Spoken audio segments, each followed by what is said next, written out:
Selamat pagi Ibu, saya dengan Adinda Modeong, dokter yang bertugas saat ini. Boleh saya tahu nama Ibu, umur, alamat, dan pekerjaan? Nah, baik Ibu, jadi AKDR adalah alat kontrasepsi yang fleksibel dan berbentuk huruf T yang diselubungi oleh kawat halus yang terbuat dari tembaga dan yang tersedia di Indonesia adalah koperti. Syarat kerja AKDR yaitu menghambat kemampuan sperma untuk masuk ke dalam tuba falopi, mempengaruhi fertilitas sebelum ovum mencapai kavum uteri, serta mencegah sperma dan ovum bertemu. Keuntungan untuk AKDR memiliki efektivitas yang tinggi yaitu 99,4% sampai 99,8%. Efektif segera setelah pemasangan dan memiliki jangka proteksi sampai 10 tahun. Tidak mempengaruhi kualitas dan volume ASI, tidak ada efek samping hormonal dengan koperti, dapat dipasang segera setelah melahirkan, dan sesudah abortus. Efek samping dari AKDR yaitu perdarahan, berupa ada bercak perdarahan antar menstruasi, dan biasanya siklus haid menjadi lebih panjang pada 3 bulan pertama. Terjadi nyeri saat haid, kontraindikasi dengan wanita yang mengidap infeksi menular seksual, dapat memicu terjadinya penyakit radang panggul dan dapat terjadi infertilitas. Nah, apakah Ibu ada pertanyaan? Sebelumnya Ibu, apa boleh saya tahu tanggal haid terakhir, lama haid, dan pola perdarahannya? Apakah ada pendarahan? Nah, bagaimana dengan riwayat kehamilan dan kesehatan terakhir Ibu? Apakah Ibu ada riwayat anemia berat, riwayat kehamilan ektopik, infeksi sistem genitalia, penyakit menular seksual, atau mungkin infeksi panggul? Nah, mohon maaf Ibu sebelumnya. Tapi apakah Ibu dan pasangan ada riwayat berganti-ganti pasangan atau apakah ada riwayat menderita kanker serviks? Nah, baik Ibu, jadi untuk tindakan nanti mungkin Ibu akan merasa kurang nyaman, tapi Ibu tidak perlu khawatir karena saya akan melakukan dengan sebaik mungkin. Apakah Ibu bersedia? Nah, baik Ibu. Pertama-tama meminta pasien mengosongkan kandung kemih dan mencuci area genitalia dengan air dan sabun secara bersih sambil pemeriksa mencuci tangan dengan metode 6 langkah menurut WHO.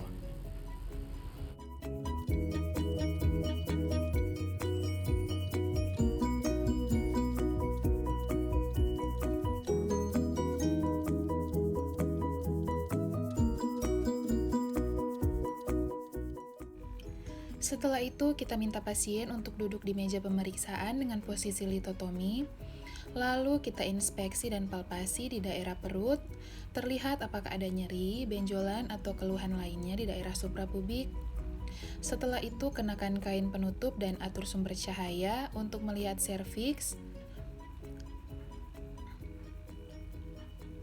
Dan kemudian atur penempatan peralatan dan bahan-bahan yang akan digunakan dalam wadah steril. Kemudian kita akan pakai sarung tangan steril.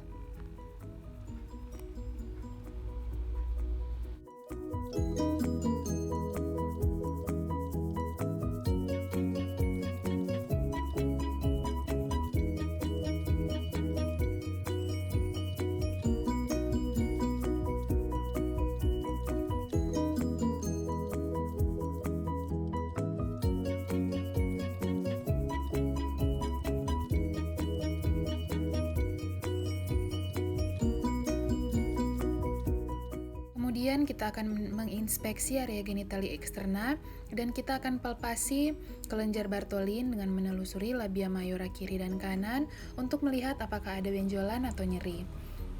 Lalu ambil spekulum dengan tangan kanan, oleskan jeli dan kita akan membuka labia mayora dengan ibu jari dan jari telunjuk kiri. Dan akan masukkan spekulum dalam keadaan tertutup dan putar 90 derajat sehingga tangkai mengarah lurus ke bawah. Dan putar atau atur tuas dan kedudukan spekulum, kemudian amati porsio cervix.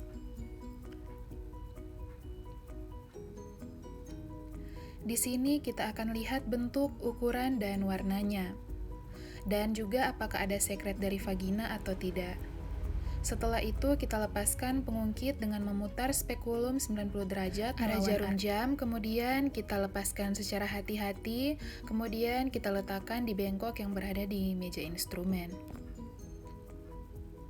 Berikutnya pemeriksaan bimanual, di mana memasukkan jari telunjuk dan jari tengah tangan kanan ke arah vagina, dan tangan kiri menekan secara lembut daerah suprapubik.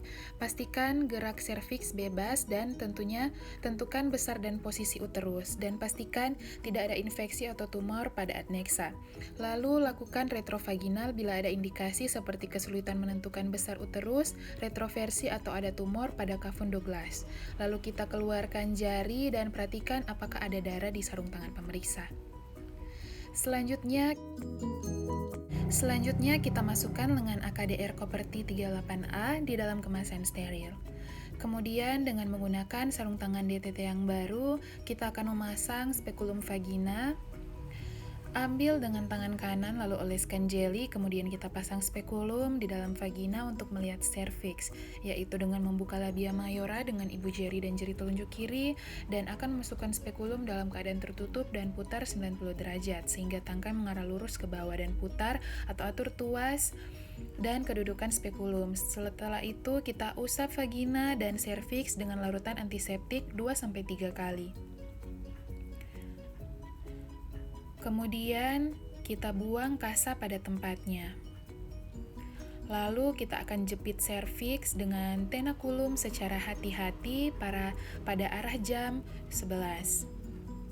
Selanjutnya kita akan masukkan sonde uterus dengan teknik tidak menyentuh, yaitu dengan cara hati-hati dengan sekali masuk tanpa menyentuh dinding vagina ataupun bibir spekulum.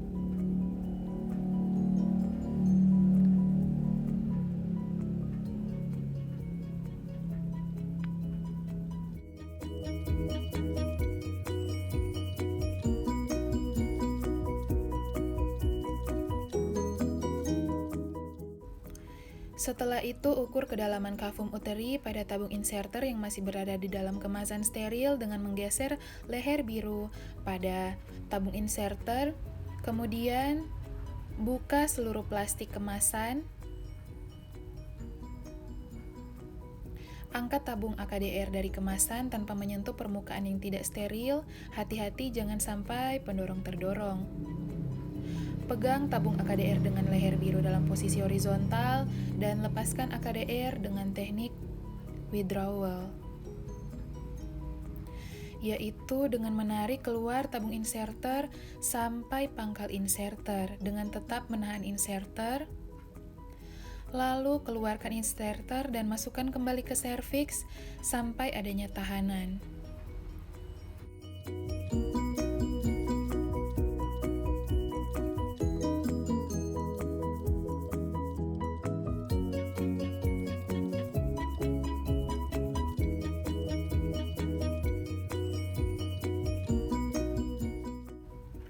Setelah itu, kita akan gunting benang AKDR kurang lebih 3-4 cm dan keluarkan seluruh tabung inserter dan buang ke tempat sampah yang terkontaminasi.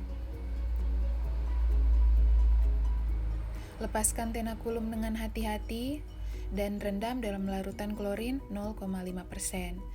Periksa serviks dan bila ada perdarahan dari tempat bekas jepitan tenakulum, tekan dengan kasa selama 30-60 detik, kemudian keluarkan spekulum dengan hati-hati dan rendam dalam larutan klorin 0,5%.